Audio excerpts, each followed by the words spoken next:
What is going on, everybody? Welcome back to Sideline Summit. I'm Antonio Perez, joined as always by Danny Coale, DCU Penn's finest, Chris Coulter, CB Coach.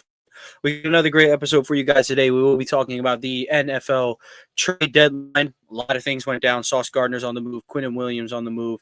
Does anyone still play for the Jets? We'll figure that out later. And then we will recap a lot of Week 9. We'll talk about Bengals-Bears as our peak of the week game. Chiefs-Bills, Lamar's return. Colts losing to the Steelers. And then Commanders, Seahawks. So we have a lot to talk about today. Make sure you leave a like, subscribe to the channel. Audio listeners, leave a like, 5-star review, download the episode. And we can swing it to Danny to get things started with Summits and Plummets. Yeah. So I'm going to say Summit is going to be, I just ran the fastest 20-mile time I've ever ran. The furthest I've ran, and I also ran the fastest time. Props to running in Florida and running on the cruise. I think coming back to low humidity and cool temperatures helped with that out. But hoping to not hit a wall when I run the marathon in 3 weeks, but yeah, we're looking good. So that's definitely a summit. So coming along pacing wise, really smoothly. Plummet wise though, it's that time of year where people are putting Christmas decorations up the day of Halloween. Stop. Why is that a bad thing? Halloween needs to be its own thing. Separate Halloween and Christmas. Some people don't even celebrate Christmas? What if they were like, don't set up nothing for Halloween? It's a pointless kids' holiday. Just get ready for Christmas. Like what? I you can't even put up lights out front of your home. They're living in an apartment. Stop telling people what to do with their cribs. They're skipping. No, not even that. They're just skipping from summer to winter. They're missing the fall. That's what are you talking about? Halloween is in the fall. So what comes after Halloween? Thanksgiving. Yeah, you go from the fall to the winter. Crazy how that works. That's not what I'm saying. I'm saying people are skipping over Halloween. Because maybe they don't rock with Halloween. They're skipping over Halloween, over Thanksgiving. No, Danny, why are you skipping over Hanukkah, bro? Why are you skipping over Hanukkah? Why are you doing that? Skipping over Veterans Day. They're skipping over an entire month of November. November needs to be more praised. Yeah. Why are you skipping over these holidays?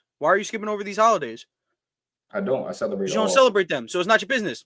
Let people be. No, it's an L.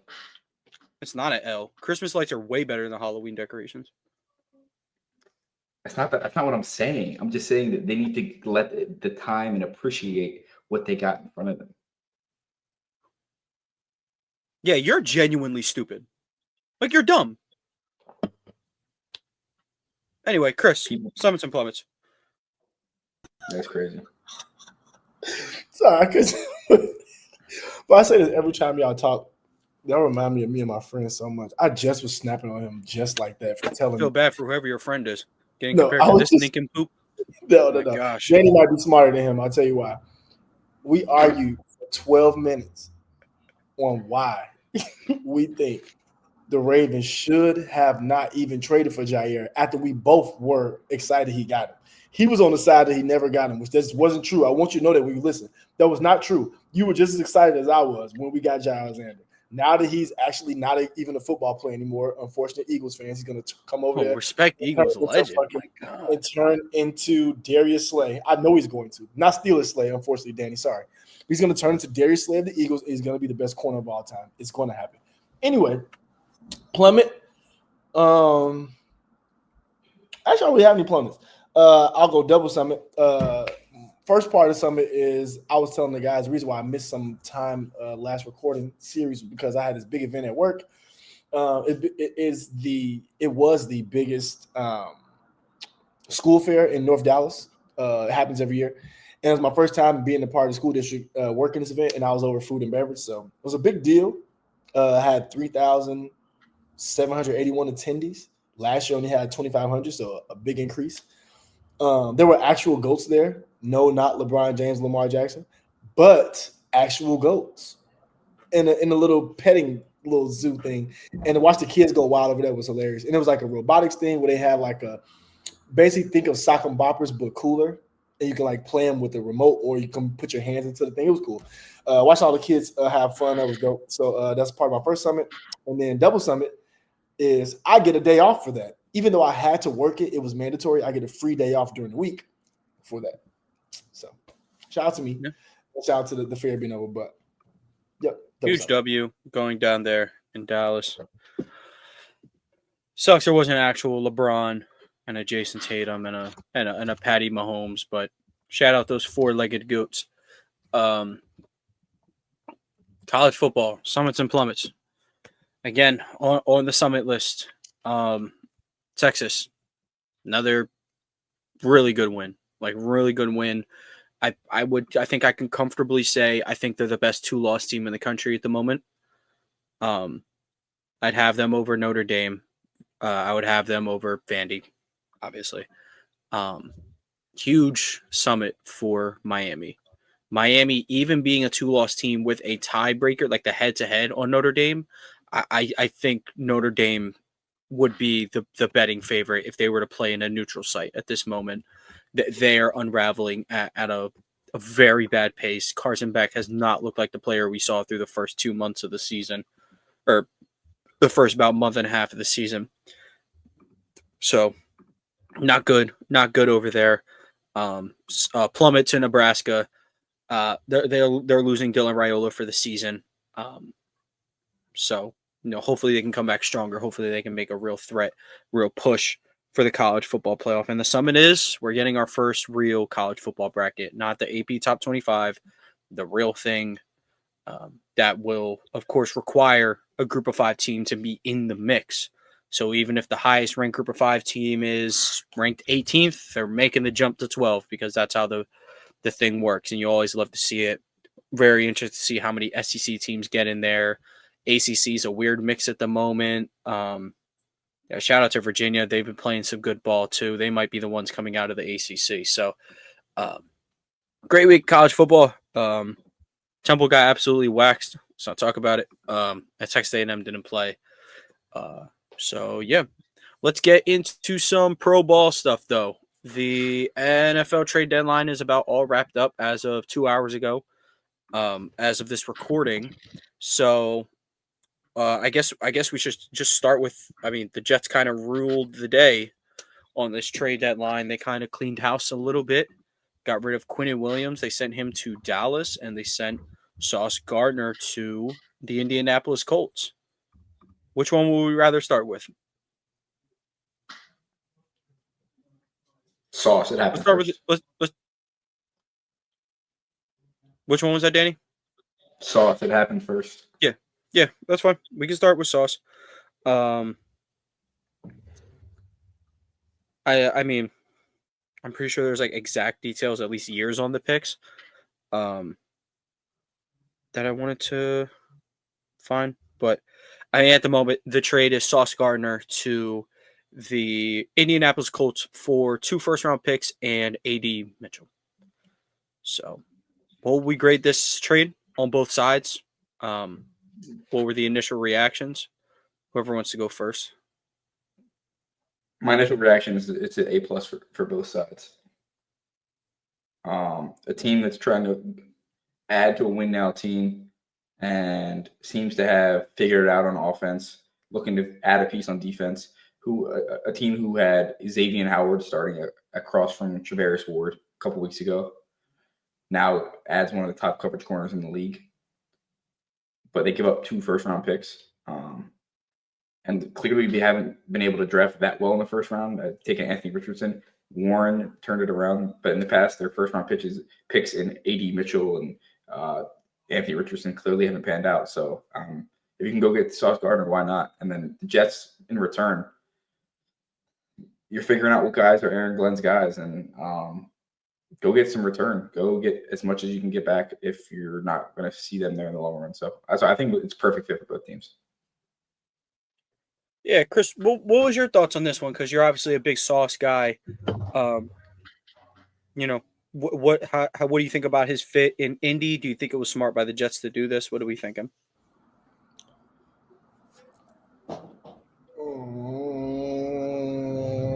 6. No. For me personally, as a basketball fan, basketball guy, in the words of anybody, man, fuck them picks. Get the player, man. Get the player. And I think for me, for the Colts, AFC looking open-ish. I mean, you always got to worry about if-man Josh Allen, but Mahomes looks as vulnerable as ever. So I think it's any time to go forward. I think this is probably the time. I mean, yeah, you have Indiana Jones, but I mean, he's looked serviceable. And if the run game and the defense can hold up, you can win some playoff games. So I like him. I like him going all in. For the Jets, I mean, if you're going to start over, you might as well do it with picks. That's what they're doing. I know we'll get to the other side of they got them some more picks too, but I mean, until you tear it all down, you can't really even think to be good, even though the Jets have torn it down what seems like 50 times already. But I mean, they're doing it right for once. Tear it completely down. Yeah, and I think what the part I like about it kind of gives Aaron Glenn the slate that Campbell had with the Lions. He kind of gets a chance, if they continue to do it like this, kind of rebuild from scratch-ish to an extent and really kind of build the program how he wants to build it. I do like Danny said, I like it for both sides. I think anytime you get 2 first-round picks in football, it's elite. And anytime you can get an elite cornerback, it's also good too. So like I said, like Danny said, I think I like it for both sides. Yeah, I agree with you. I agree with you guys for sure. Something I was thinking about was first thing is like, wow, 2 first-round picks for Sauce, like that's not bad. Like that's a good get. And I kind of understand the risk taking of both sides because like one side is like, you know what, we're better than we thought we were going to be. Let's capitalize on this window. That window is not always guaranteed to be as long as it may seem. So screw those picks. On the other hand, it's like, okay, you're trading away an all-pro, but now you got to hit on these picks. But scare money don't make money. So we're gonna nail these picks. We have faith in our scouts, our development group. We have faith in Aaron Glenn's eye for talent. He made absolute wonders of 3rd and 4th string guys when he was in Detroit. So yeah, absolutely. I like how the Jets are really going about this. They're like, you know what? Maybe we see something in Aaron Glenn. Let's start this thing over and let him build it in his image. And let's not let's not get a drugged out QB who ends up, setting the franchise back 3 years in just 2 years. So, I do love AD Mitchell too. For former first-round pick, AD Mitchell. I know we have to use that term. What's that tweet say? Yeah, because you just went from he's good to using former first-round pick. So yeah, he was a clear throw-in. Same with Mazzy Smith. They're clear throw-ins, but I mean, I think like Mitchell. I like Mitchell. I think Mitchell has shown flashes of talent. I think he just needs to fix former first-round pick, shown flashes, not even a starter in year 2 of the league as a former first-round pick. We're getting a theme here.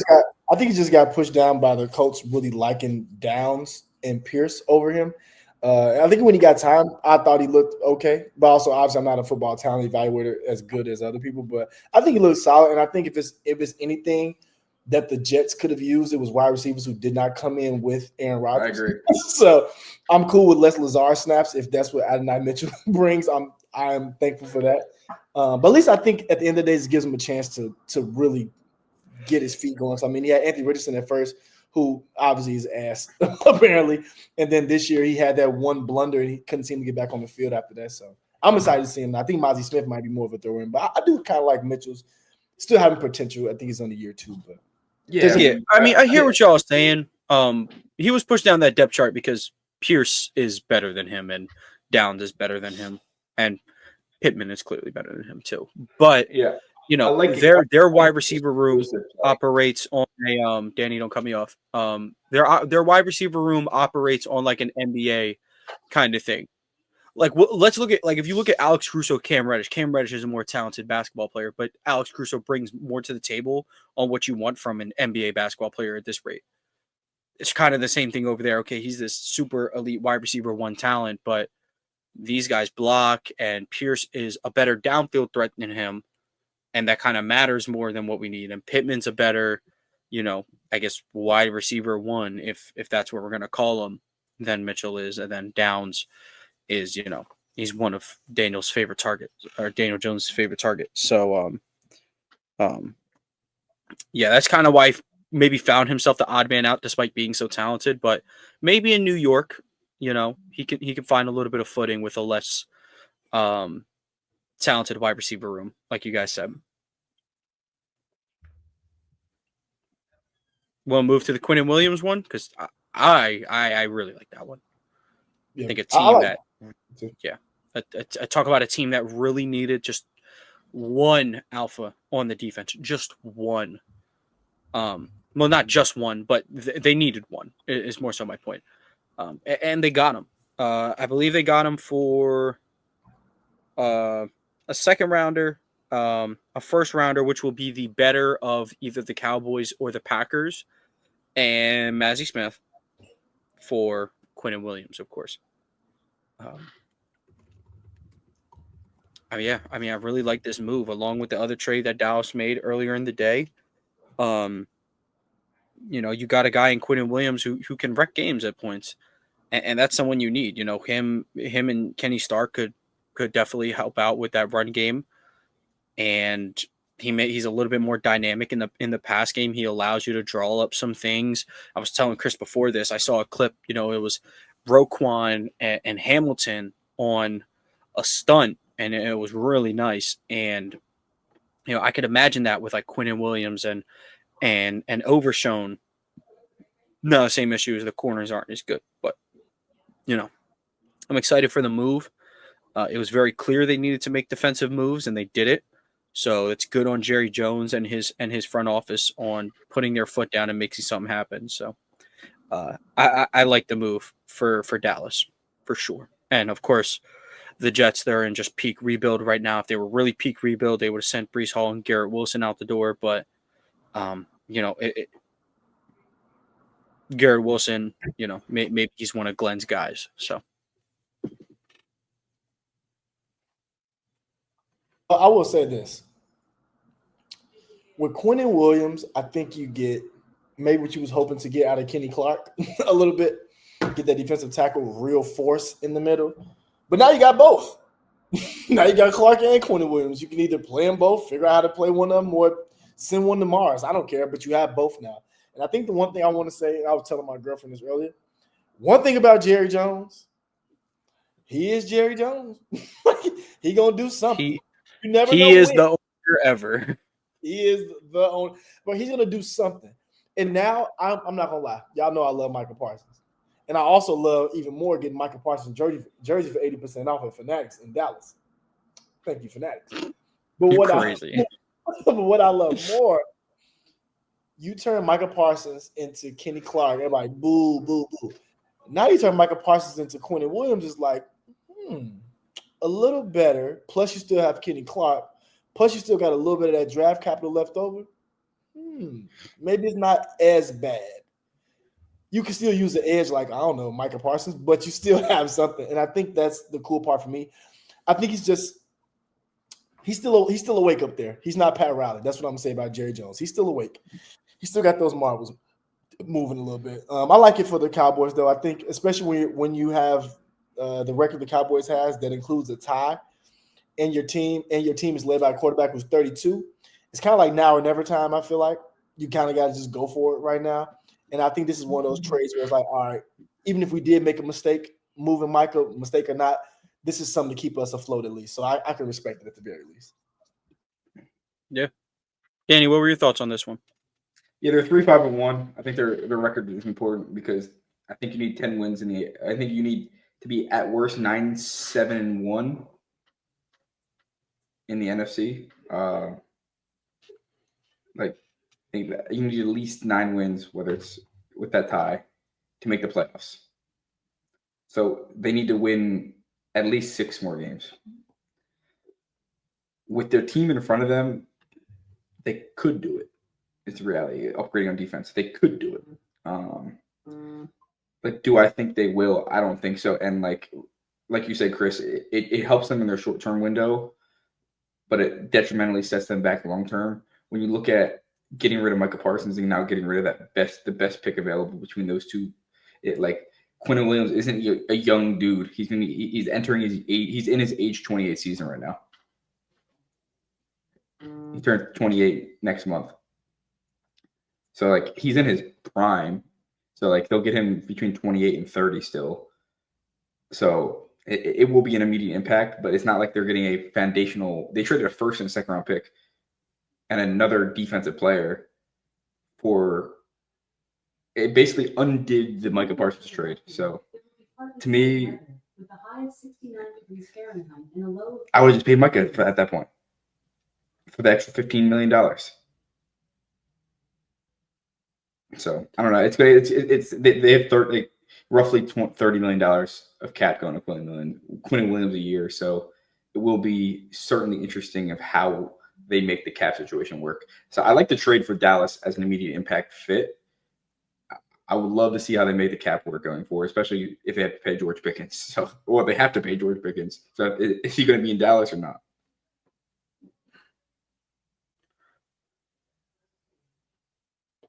Yeah, I guess we'll find out. This is clearly a short-term move. I was just going to say this is a short-term move, clearly, like you said, Danny. And, the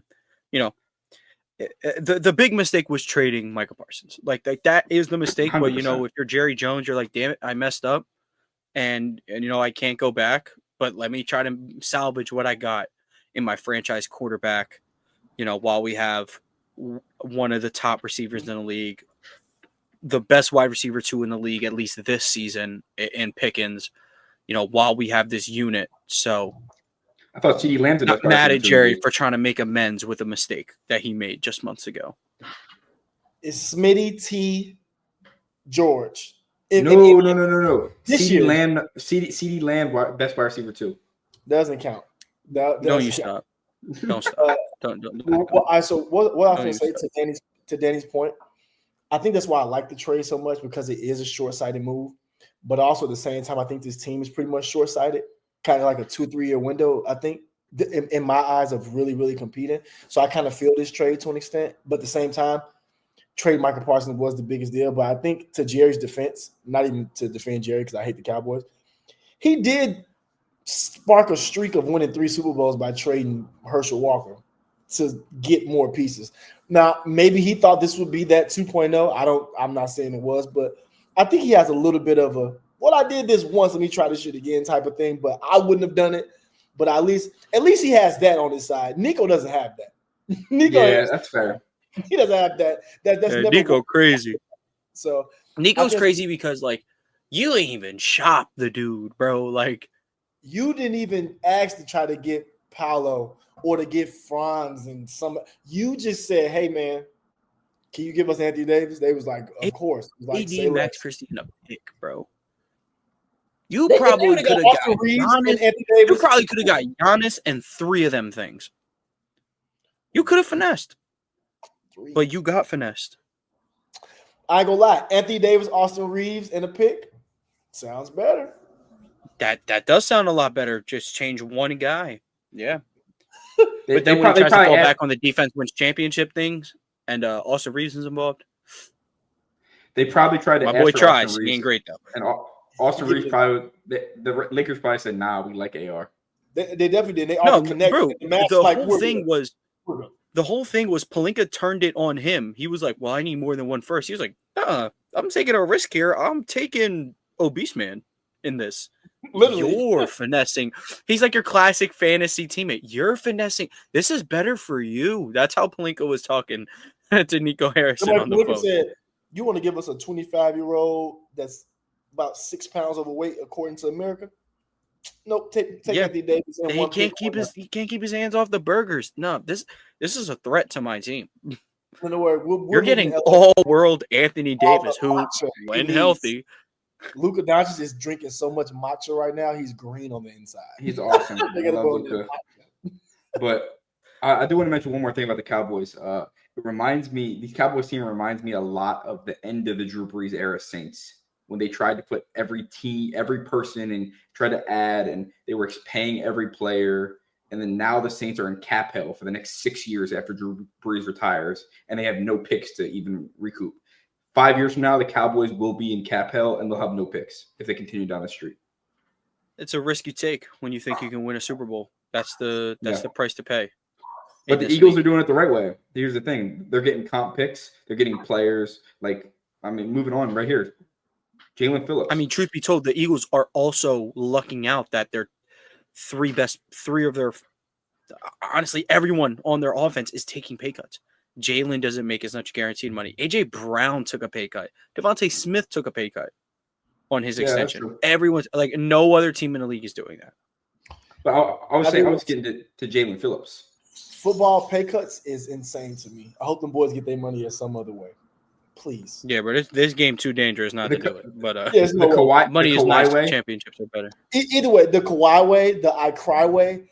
Anyway, somebody give them boys their money because I refuse. If they were to ask me as a football player, if I'm Patrick Mahomes and they're like, hey, Chris McMahomes, guess what? You can take a $50 million pay cut and we can get Justin Jefferson, or you can just get your $50 million and we don't get Justin Jefferson. What do I sign for my extra $50 million? You know why? Justin Jefferson may come over here and be like, you know what? I don't want to catch footballs no more. And he wants to be a running back. I don't know what this dude's plans are. I'm getting my money first. That's fair.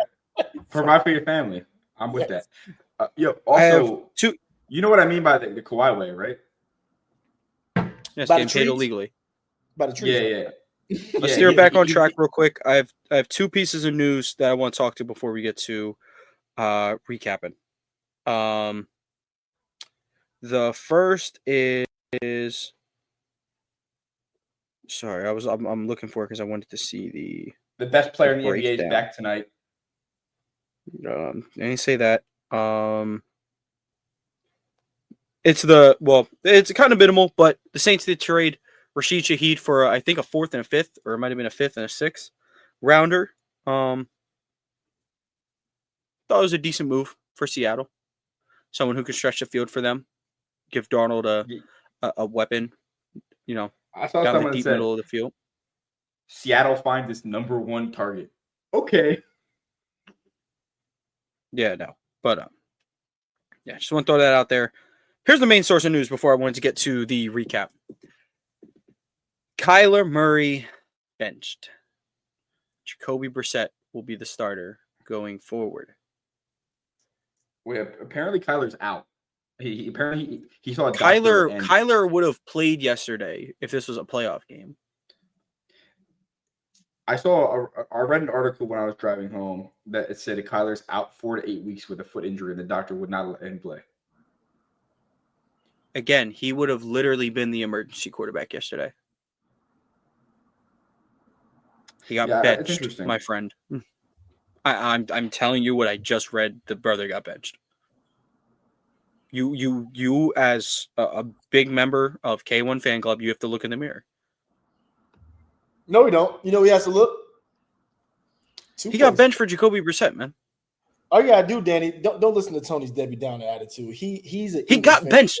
He got benched. He's an Eagles fan who gets everything he wants. He doesn't know poverty like us. This is what happens, Danny. I don't know poverty. All you have to do is look towards Las Vegas because that's where Kyler Murray will be. Kyler Murray, you are a Raider. Whether you want to be or not, you are a Raider next year. Gino, you're going to the Sun. And Kyler Murray, you better learn Brock Bowers because you're a Raider. And Jacoby Brissett, your work here is done. He's a Pittsburgh Steeler, Chris. No, I will not allow. According to John Gambadoro, Jonathan Gannon tells Burns and Gambo that even if Kyler was healthy, he was going to make the decision to go with Jacoby Brissett as the QB.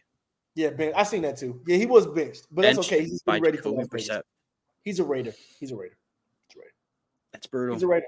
Or Brian. That's tough. We're talking about the greatest college or the greatest high school quarterback in Texas history. That is a fact. Yeah, I mean, I think it's very interesting to me that they decided to do that, given if they let him play, get a little more film on him, they might be able to sneak out like a 2nd or 3rd round pick. Now they're gonna have to trade him for like Davis Mills change. It is what it is. It is what it is at this rate. I mean, they probably weren't shopping Kyler Murray calls, so they had nothing to ground off of. They would have made that decision this morning and then been scrambling. Because even if they announced it this morning, everyone would have been like, we don't want your backup quarterback who makes so much money. We don't need that. No. So, ready? No, Kyler is just following in his father's footsteps. Baker Mayfield, the guy who went to Oklahoma before him, leave the team that failed him as a draft, and then going to go be MVP. You can't say he was failed when we have a dude who filled in for Tom Brady about a decade ago playing better than him. There's no failing. There's just not hooping. There is a difference. I say Kyler will leave and be good. Like Baker, all right, Baker was out there hurt. He wasn't hooping, but I wasn't ready to give up on him. Sam Darnold was not hooping. In New York, he was not hooping. Geno in New York was not hooping. Maybe that's a Jets thing, but they weren't balling. Kyler's not balling. He ain't been balling for a couple of seasons now. And I tried to be thorough. I did. Maybe we will get a Geno Smith type story, but I'm hoping the 11-0 team could come back. That team wasn't good. You know that team wasn't good. Yeah, but you know that stuff was fake. But he was good. He was good for 7 games. Yeah. He was great for 7 games. He was the MVP. They had him in Lamar talks. And then week 9 happened. Mush. AJ Green turned to mush. Quick thing I want to say about that. Ryan Clark and Dan Orlovsky, you will pay. Because I would never forget. The people are just now seeing the tweets. I never forgot the tweets. I never forgot the video where Ryan Clark was saying that if Kyler Murray was the quarterback of the Ravens at that time, he would have felt more comfortable about them going to the Super Bowl. And I did not forget Dan Orlovsky backed that up like the idiot he is. So I want y'all to know, one of these quarterbacks will be either on the Raiders or playing on Saturn when the other quarterback is on the verge of leading his team to the playoffs. I know there's a lot more work to do, but on the verge after starting 1-5. Just want people to know that. Ryan Clark I have a nasty idea for you guys. If we're still talking K1 fan club. Forever. Stafford's replacement. I'm interested. Get him with Sean McVay. Miami Dolphins. No, I have no interest. Rams. I don't have interest if Mike McDaniel's not going to be there. I want him with an offensive-minded dude. I'm tired of him being with Bruce Arians and Jonathan. I'm tired of him with these, and Cliff Kingsbury was an offensive dude, but he predictable as hell. Get him with Sean McVay. Yeah. Look, either Rattler's going to LA or Kyler is, man. You snuck Rattler in. You did. I did not sneak Rattler. I did not sneak Rattler. Rattler played like a starting QB in this league for 8 weeks, and they said, nah, we're going to bench you for a dude who's older than you. Worse than you. Nah. And worse. Worse. Older, worse, everything. Pathetic. Anyway, we got way off topic, and we got a lot to talk about. So let's move to our peak week game, which is we were thinking we could make the political answer, and we could go with, you spill. And you said, no, we're going to go with the best game. Bengals-Bears was a banger. It was a great game. As the president of Colson Loveland fan club, Tony, how do you feel about this game? I'm not the president of his fan club. I just drafted him in fantasy. You're the president. You're the one that said he was better than Tyler Warren. But the stage is yours. This is a breakout game. He played great. Yeah, I think we saw Caleb take the leap here, albeit against a shitty defense. Yeah, I mean, his 2 best games this year are against Dallas and Cincinnati. Common theme. The Bears take advantage of people who can't put their hands up for themselves. It's fine. It's simply put. Can't fight for themselves. Those are grown men out there. They can defend themselves. They're very capable, I promise. Maybe. I don't know about the Bengals defense. They can't defend themselves. But no, I think it comes down to this. This Bears team is hooping without Rome Odunze having a catch. This Bears team is hooping. I'm actually going to talk about the Bengals came back and almost won the game. They had the game won, and then their defense just lost in the game. The Bears won't win shit this year if their defense plays like that. And that's why the Lions beat them 52-21 because their defense does stuff like that, and they let them get walked down on. I don't know how they their got bad defense days, has gamed. They got bad days. Their defense looks good at points consistently. It looks good. It looks like they make stops.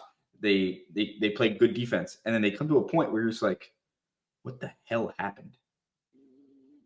Like I don't know, dude. They can't consistently play good football. It's very similar to Steelers. Like the Steelers just have 6 turnovers and 5 turnovers against the same exact team, the number 1 and number 2 seed, but then you get walked down by like the Jets. Like the Bears remind me of that. Yeah, the Bears are 19th in the NFL at the moment in EPA per play, but they are a good bit behind Jacksonville, who's 18. But yeah, man, drop back EPA wise, they're 22. Rush EPA wise, I think is where they're a little bit better. They're 14th in the NFL, and they're holding that in the negative at the very least. But that defense is horrible. But now I'm going to let Chris get a hate watch off real quick. So, Joe Burrow, franchise quarterback or system quarterback. Let's talk about it. On this show early in the year, I was quoted asking the question I've asked for 2 years now. Just how much different is Dak Prescott and Joe Burrow? And you cannot use the words aura, cigar, national championship. Not much difference, huh? Exactly. What if I just said flat out Joe Burrow looks better? That wouldn't be wrong. If I said he's white. Also, I say all that. What if I said say all that? What if I said he doesn't have a receding hairline? So he's basically Chris Evans? That's cool. All that little Joe flow he got going on, watch when he turned 30. It's cute. It's going to be gone. Ain't nothing going to be funny. All, man. But you're going to get a buzz. Any time to slowing down. In real life, Joe Flacco almost completed the impossible. He almost made me already double down on my thing of Dak and Joe not being too far apart. And he almost beat the Bears at the same time. That man is the best double agent of all time. I'll never forgive Ozzie for squandering the rest of his prime after the Super Bowl. I'll never forgive him. But on that, the Bengals offense, if you put a quarterback in there with a brain and an arm that works, they can score points. That is just a fact. It is just a fact. That is what they can do. The defense is absolutely the worst. It is the worst. The worst. They can't tackle. They can't cover. They don't get any pressure.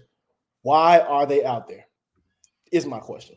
And for the Bears, I think, even though I don't want to show too much love to the Bears outside of Caleb Williams and Luther Burden, because I like those two, they showed that never give up, never quit attitude. And they really were playing to the end of the whistle. They did all the things your coach tells you to do, and it ended up in a W for them. And that's the thing I got to respect. It didn't look pretty for most parts of the games, but when it needed to, Caleb Williams got it done with his offense. And I've been saying it for the longest, man. Leave that man nails alone and just watch him play football. He's going to be perfectly fine, and he will be. Huge fan of Caleb Williams. Huge fan of the way he handled that game. The Bengals defense is just trash.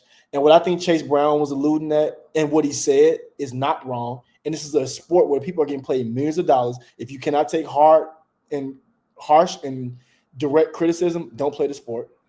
And I'd rather take the criticism for a person who's on the field with me, obviously not at the same time, who's on the team with me, than an outsider, because they're going to give the same criticism. So they should have been crying about that anyway, in my opinion. And y'all have played team sports, so y'all know how it gets. If you're playing ass and you're a team leader or the other side of the ball isn't playing bad, you're going to hear about it. Simple. That's the only way you get better. You have to be held accountable. So I respect that from the Bengals locker room, even though it was outwardly, I don't care. Hold people accountable in the light because they have to perform in the light, right? Hold them accountable there too. So that's what I feel about it. Good win for the Bears. They needed that one. They couldn't drop that. They couldn't drop that game. They couldn't drop that one. They needed that one. They couldn't lose 2 in a row. So I think they went out there and took care of business. And the Bengals just defense is trash. Offense is always going to be good. Simple. Yeah. Absolutely agree. Caleb played great. I tweeted out, I said Danny picked the MVP candidate, Golden Boy in New England as his 2024 guy. Chris got a franchise quarterback rookie of the year, and I picked a performative male. But Nothing wrong no, with that. damn it, all of our quarterbacks are good. I don't care if my quarterback has wired headphones and drinks matcha and paints his nails. I don't care if my quarterback he can listen to Leve and Claro. He's gonna hoop. I don't care if my quarterback's left arm is in his spleen right now. Who cares? Yeah, I don't care about that. But yeah, but I did like what Ben Johnson said after the game. He was like, "Don't apologize for wins in this league," and that's true. They could have just been outgunned. Like, they couldn't stop nobody. That offense could have just been like, "No, they're not stopping nobody. We can't score forever. Shit's over." And they didn't do that.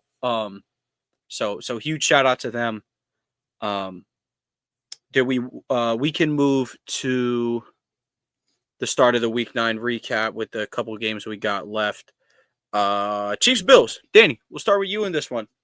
Did you like what you seen from the Bills enough to potentially see them dethroning Kansas City come January? You know, the Bills didn't show me anything I don't already know.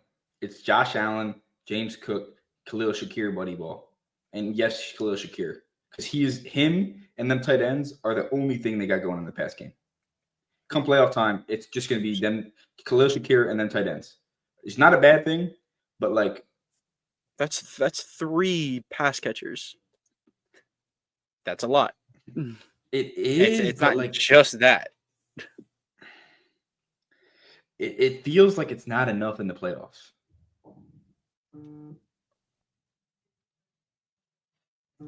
I think Josh Allen makes it be enough. Like I said in the past, Josh Allen plays that.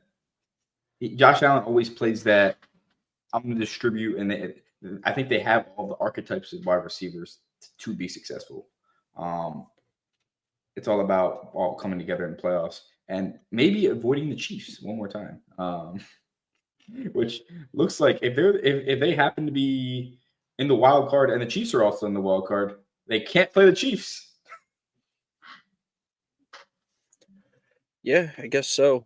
I mean, but personally, what I saw from the Bills that made me think differently. Look, the weapons are what they are. You know, Shakir is a bottom end wide receiver 1, but he's decent. You know, Kincaid absolutely killed their secondary. If the Chiefs don't have an answer for the tight ends, then they won't be beating anybody. Because that's going to be a problem. Offensively, or I guess I should say Bills defensively, that pass rush was very real.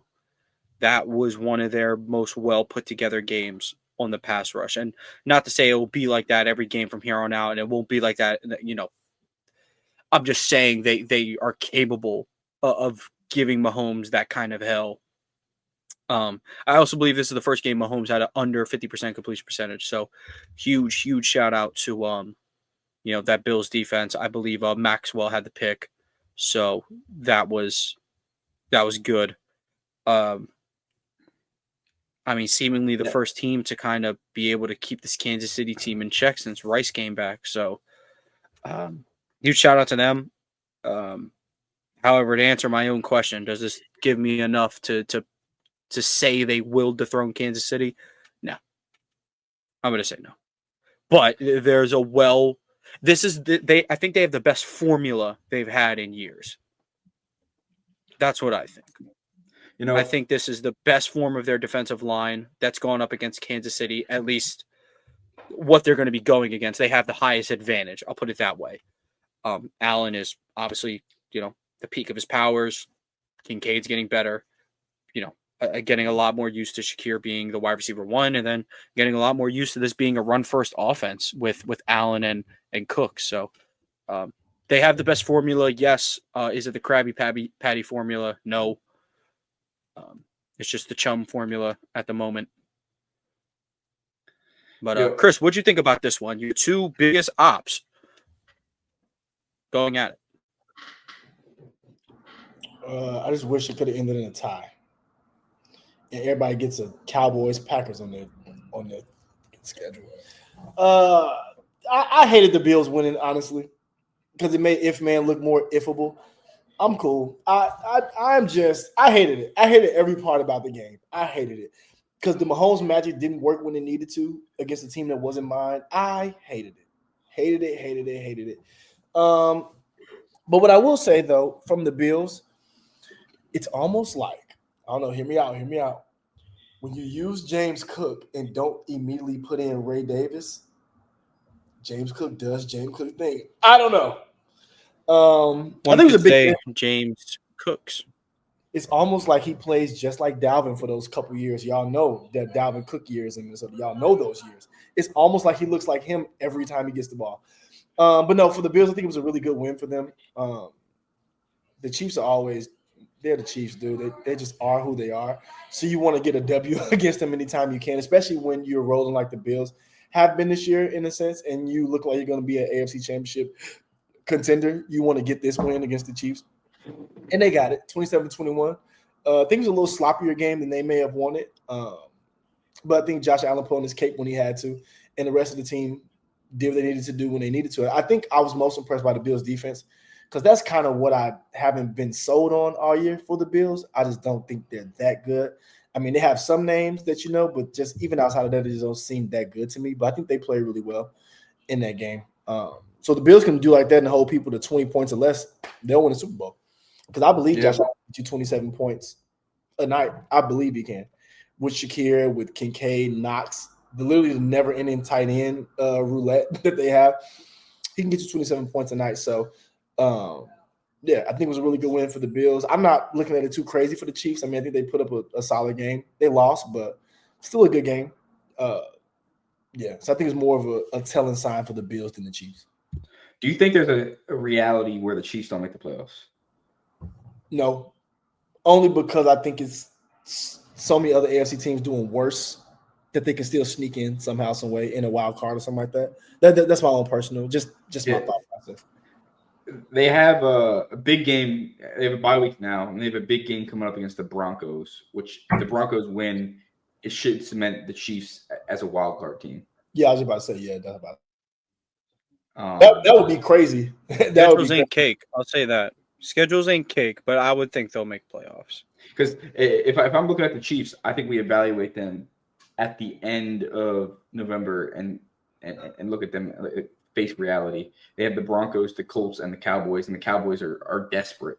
Ooh, that Colts game is going to be interesting too. I mean, I think that's a little. They could very well sweep. The Cowboys are desperate. They can win all three of those games. But they could sweep. Yeah, they can easily go 1-2. I think so. If being desperate gives you some kind of anime anger boost, like what in the world would a desperate Chiefs look like? Like they could probably beat like any team in NFL history then. The Chiefs want to, I mean, we just went from could the Chiefs make the playoffs? Is there a world where they miss the playoffs? They're going to be desperate for sure. I don't know. They're still aiming for the division. They have goals. I don't know if the Chiefs are as desperate as I may have thought because what I've been reading all day is that Breece Hall was this close to being a Chief. They didn't want to bring it up to a third. They only would do a fourth. I think if they were a little desperate, they would have did it. Because I think Breece Hall on this team, him or Kamara's older, obviously, but I think Breece on this Chiefs team, we can combine Pacheco and Hunt into one player basically, and the person can catch the ball in the backfield.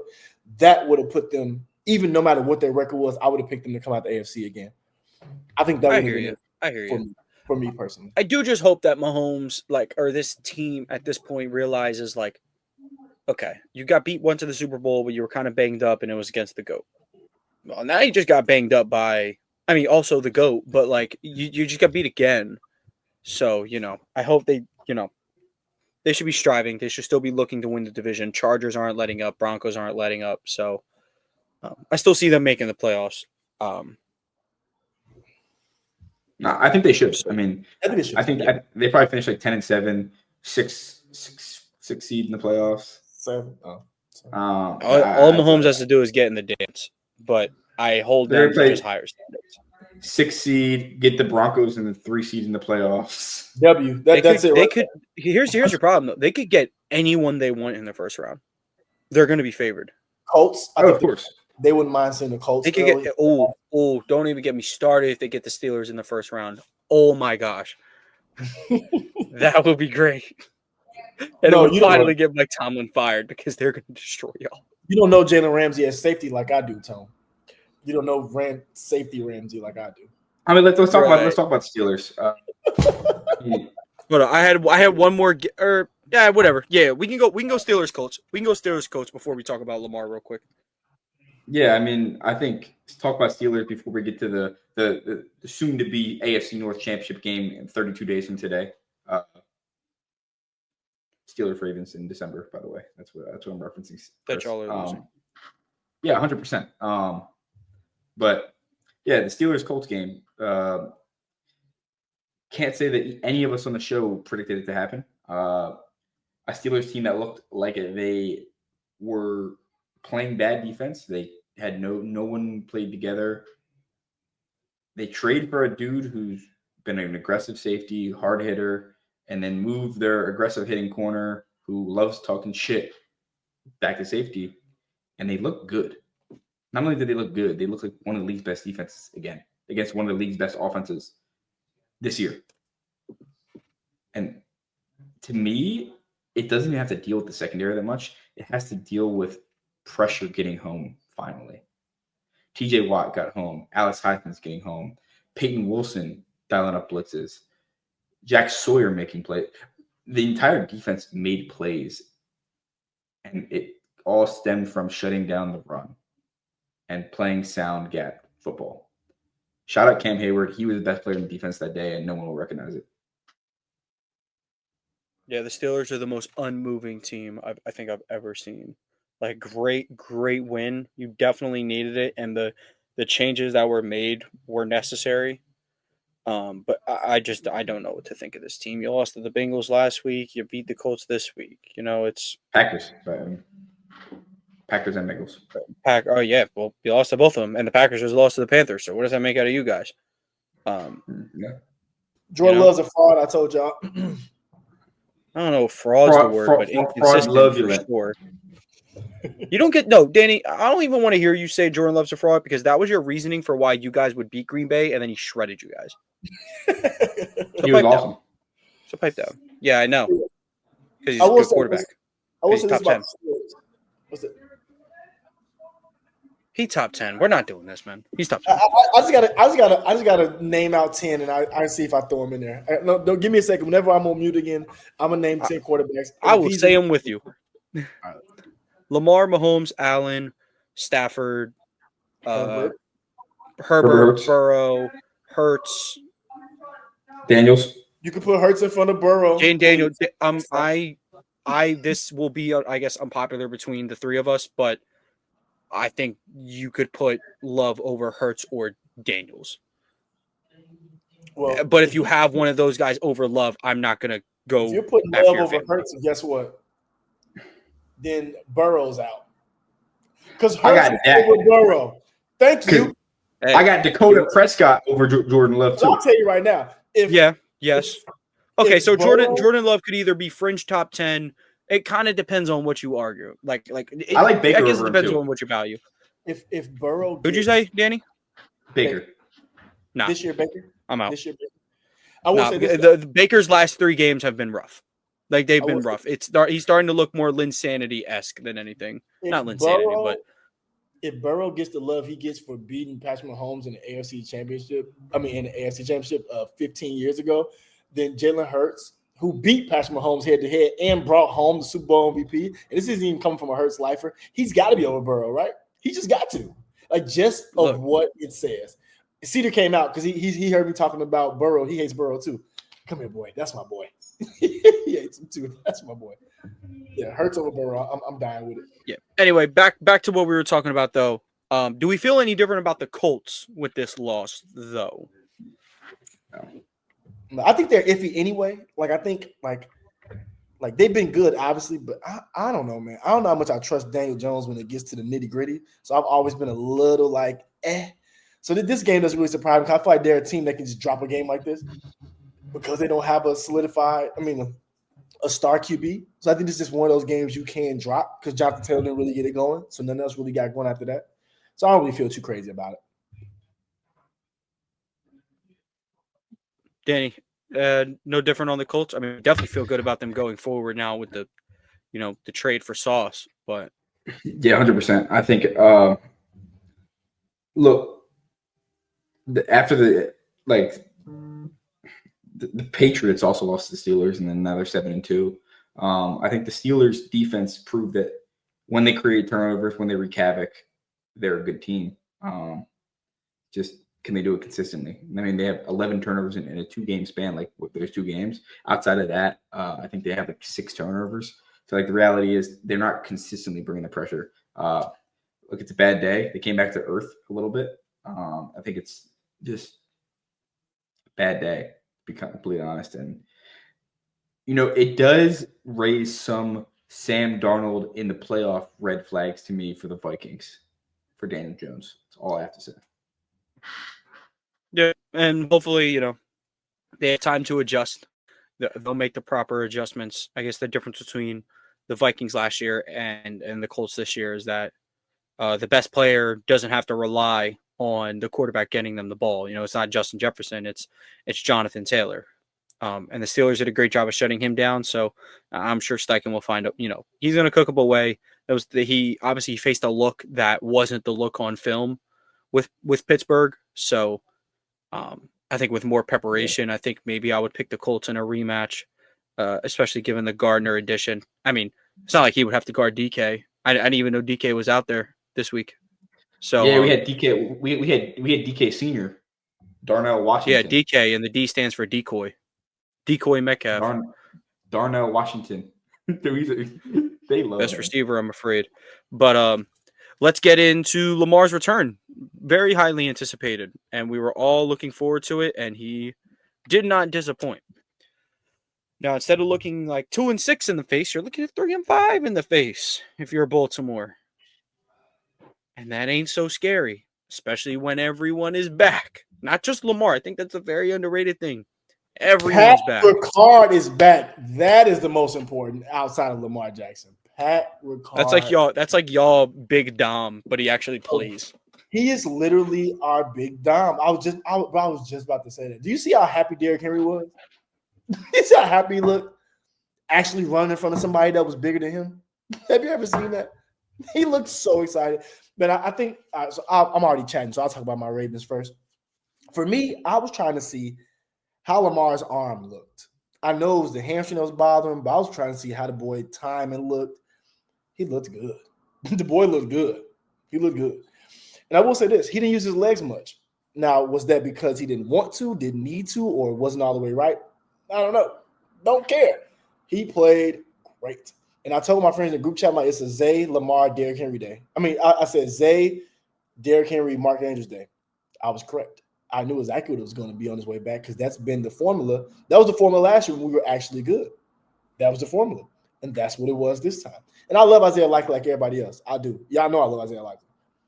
It's a reason why Mark Andrews is the guy. It's a reason. He'll remind you sometimes. Yes, he had a bad game he had bad plays against the Bills, but bro, we're not even halfway where we are without Mark Andrews. So I want the casual Ravens fans to know that Mark Andrews is the guy. Don't forget. But for me, what I took away, I think the defense looked better. The defense looked better. I would say that. I know we're talking about trades already, but I'm excited about the Draymond Jones addition just because we don't run a lot of stunts in Baltimore, but he does look good off stunts. So I'm hoping that has Zach Orr just try more things on his defense and not just dropping back the outside linebackers in coverage the whole time. So I'm excited about that. But I think mainly what I'm happy about is they just didn't play down to a team that's been playing bad. I mean, I know the Ravens' record is bad, but the Dolphins are a bad football team, in my opinion. And I'm happy that they didn't play down to them. And they actually, beat the brakes off them and got them out of there. So that's what I appreciate the most about that W. Kind of gives hope going to these next few weeks because we got some winnable games coming up. These next 4 or 5 weeks, some really, really winnable games. This week right now is the only game that could drop. I think they win every other game. Maybe the Browns. Sorry, who do they got this week? Vikings. Yeah, it's Vikings. Then I know Browns, then Steelers, and then I don't know if not in that order, but I know it's Vikings, Browns, Steelers. I think Browns again. So we Here's the thing though, because in December and January. I think the only reason we're even shaky looking at this Minnesota game is because I guess we got the idea that this team is absolutely garbage. And Lamar coming back, it's going to be Lamar versus the world, but that's not the case. This is a team we had high hopes coming into the season. They had Buffalo beat, and they just managed the clock poorly. They have Buffalo's head at this moment, and they'd be 2-0 after they beat the Browns. I got nothing for you on the Detroit game besides they weren't healthy. I got nothing for you on the Kansas City game except they weren't healthy. I'm not saying they win those games, but like these are the Baltimore Ravens. Like, yeah, they're 3-5, but we're gonna blink and they're gonna be at 500. We're gonna blink, they're gonna be 2 games above 500. We're gonna blink, they're gonna be AFC North champs. Gonna be terrifying. And then we gonna remember that weird little 5 week where we thought the world was falling because they mistakenly wanted to play Cooper Rush when they probably maybe get a game or 2 if they start Huntley. We get at least one. We get one with at least one. You could be looking 500 in the face right now. 100%. So I don't know. I respect them as the Ravens. That's just how I feel at the very least. I do see where you're coming from. The Vikings have looked good in some quarters and games with McCarthy in there. I cannot emphasize how much better he is than Carson Wentz. He played a real decent game. Let me not do too much on McCarthy, man. He played a real decent game against Detroit. Shout out to him. Yeah, and like Chris said, it's Flores to me. That's why I think I'm worried about. Not even the offense. It's the Flores in those exotic packages. He just he's really good at what he does, and I think that's the part that will rattle me at least for the first half. Like I think that's where it could be a 10-3 game if we don't manage it correctly. I think they can. Then that would kind of have me in an iffy spot for the Vikings. But other than that, I think we should be able to handle them. I mean, Justin Jefferson does play football, so I mean that is always terrifying. But outside of that, it's just Flores for real for me. Yeah, looking ahead at November, the Ravens had the Browns, the Jets, which Chris, you're gonna have to choose your favorite player that day. No, I will not. Guess what? Because as long as the Jets don't score 10 points, but Justin Fields plays okay, I still win because he still sucks to everybody else anyway. I'm still gonna be on the bandwagon regardless. I'm gonna let you know right now, Justin Fields will not be playing good that day. That's going to be a prime. Actually, no, it's not even going to be a Jaden Daniels Lamar thing. It's not going to be Chrysler 300 look like a Phantom till a Phantom pull up. Don't you do it. Don't you do that to me. It's going to be worse than that. Don't you do it to me. It's going to be like a Mazda 3 is a sports car until a real sports car pulls up. You will not ruin my JF7 V8 watch party. You won't ruin it today. And I won't let you. You know why? This is why. Boom. I got it.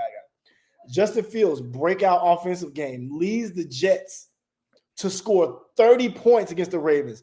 But since the Jets forgot, that is a bad thing. That's not good. You don't understand. Wait, I can tell you. He scores 30 points against the Ravens, right? But the Jets forgot you actually have to have good players on your defense to have a good defense. So Lamar scores 60. So they can't be mad at Justin Fields because they lost. And then Justin Fields will be in the locker room like Chase Brown. I mean, the defense didn't make enough Justin plays. Fields gives y'all 30 points. I'm picking y'all to lose in the first round of the playoffs. No, it doesn't matter because then John Harbaugh's fired. We all win. There's no losing. It's just winner, chicken dinner. Yeah, I agree. Losing his mind. Yeah, Flores out, Harbaugh's out. Shit, they might even fire Jim just for being a Harbaugh if Justin Fields put up 30 points. That's crazy. Chris, that's great. I do want to mention they got the Bengals after that, and it's going to be do or die time for both teams at that point. Joe Burrow's gonna be back. Watch, and he's gonna play the best game of his career because I've been talking trash about him. Watch, because they got the Bengals and then they got the Steelers for the division the week after. So I think the Ravens have very winnable games right in front of them. I think they need to I think they can at most drop 2 games remaining to win the division. I think they're going undefeated. Unfortunately, are you gonna beat the Packers? Danny, Love? Yes. What? Yes. Why in the? I just said they lost to the Panthers. What in the world do I have to fear about Green Bay? But don't fear them. I just think Jordan Love is good. I just think he's inconsistent. That's all. Aaron Rodgers will be on sabbatical in December, so you will have to have another quarterback for that race. Mason Rudolph, baby. Woo. They might give Aaron Rodgers a Viagra before the game in December. Yo, Chris. Mr. Will will save us. Will Levis? No. I'm about to thank God for Jesus. He better not be out there. Will Howard, baby. Who? Will Smith? Woo! From the Dodgers? Will Smith from the Dodgers? Or Will? No. Will Jada Pinkett's friend. Yo, her special friend? Did you know that Will Smith has won the World Series for the last 7 years? Yeah, that was low key. I've only seen it a million times. That was low key crazy when I seen it. Go to game though. But last game, let's talk about Seahawks Commanders. Daniels goes down late in that game. Unfortunately. So yeah, the Commander season is effectively over. to put it that way. But I really want to talk about the Seahawks. Man, they look good. And they just picked up Shaheed, who's only going to help their pass game. That didn't really need any help. What are we thinking about the Seahawks? What is the Seahawks ceiling with this type of ball from Sam Darnold? I mean, before the season, me and Danny kind of put it one way. Danny said they could find themselves in the NFC Championship game if he's hooping. I said, okay, I would agree. I just don't think he's going to be hooping, so I don't see him making playoffs. Let's lead it to that teetering between ceiling and floor is definitely teetering more towards Danny's ceiling projection. So, I mean, what do we think about the Seahawks, guys? I just want them. I want them to get a tight end at the deadline, though. I don't know which one, but I did want them to get a tight end. I did. I think they like Arroyo a lot. Yeah, I think they do. I think he's good.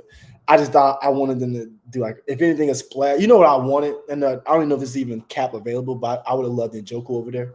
Just Kyle Pitts, baby.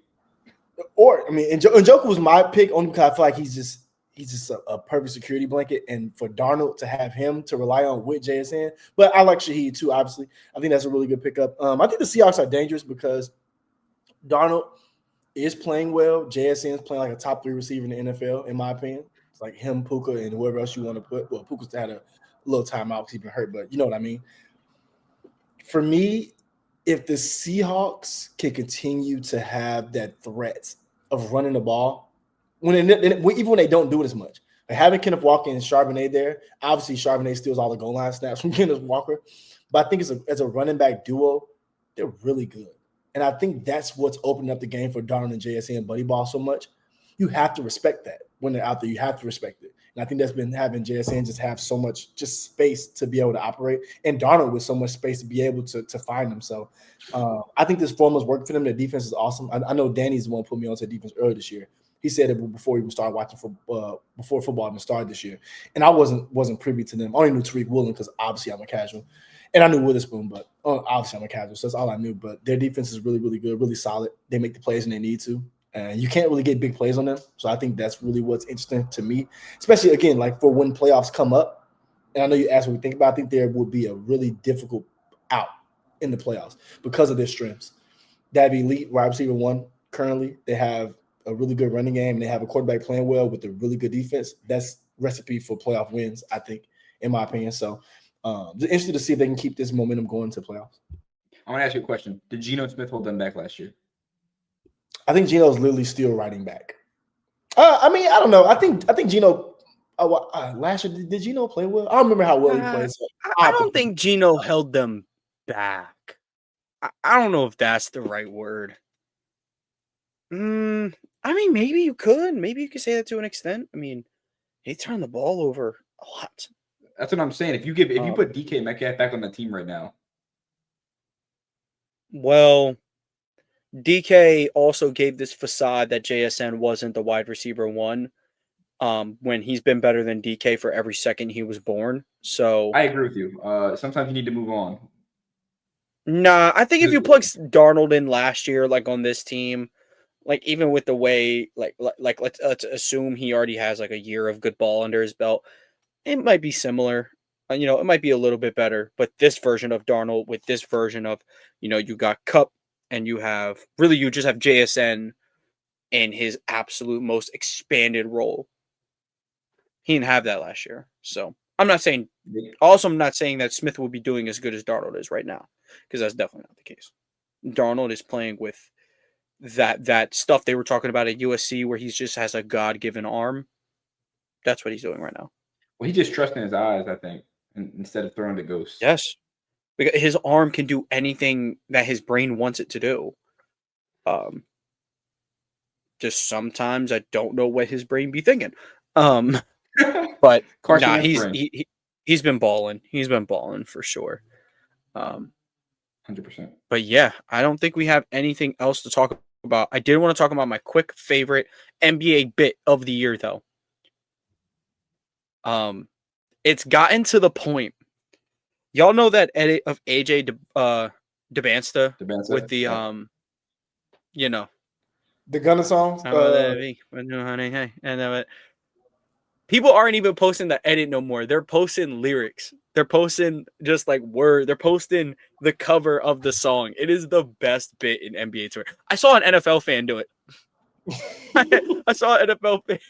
I saw an Eagles fan say we're gonna. Jalen Hurts rolls his ankle against Green Bay. We sit him out rest of the year. Get a top 3 pick. Get advanced. I'm like, wait, time out. We can't do that.